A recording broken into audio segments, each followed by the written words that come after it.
Ajay remix संभलिया चौराहा गोरखपुर।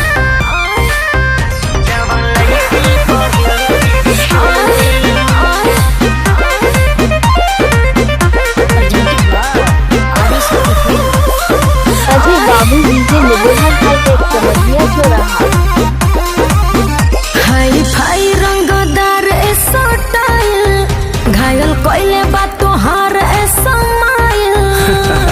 अच्छा हाँ हो बोल जा करी बोल। हाई फाई रंगदार स्टाइल घायल कोइले बात तोहार समाइल।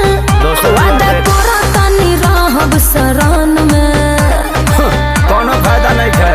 एगो लड़की बसल दिया मन में जवन संगे पढ़ेले डीजे अजय रिमिक्स निबोधन।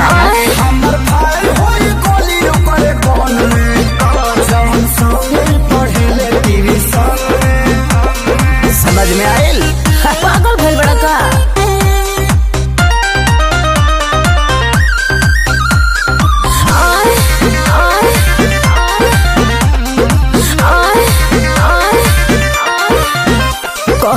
अजय बाबू डीजे निबोधन हाईटेक संभलिया चौराहा। स्कूल में नाम लिखवाले सारा दुनिया से लड़के जोड़ी तोहरे संगे बना ले। बन गई बा हमारे तो कुछ करबे रे तोरा हाथ न आई बड़ी अपना माई के बतहिया ओकरे के बनाई मोरे।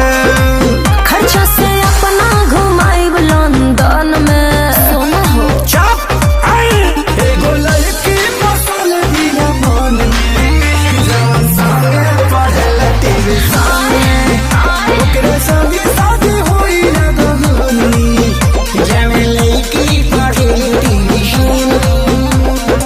आई हो दादा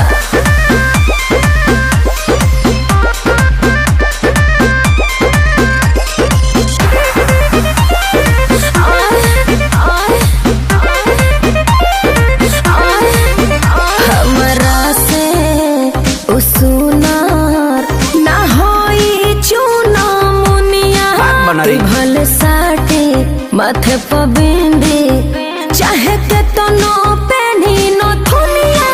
मुँह पर मेकअप मारी के ते तो चमकत बाड़े रे झूठो पवन खेसारी लगवा ते तो झमकत बाड़े रे। आ फांसी डाल ओढ़नी से गरदन में। फसाइबे का एगो लड़की बसल दिया मन में जवन संगे पढ़ेले टीवी संगे। हम कहाँ जाए? हमर भाई होई गोली ओकरे कोन में जवन संगे पढ़ेले टीवी संगे। बुझले हाँ टीवी संगे।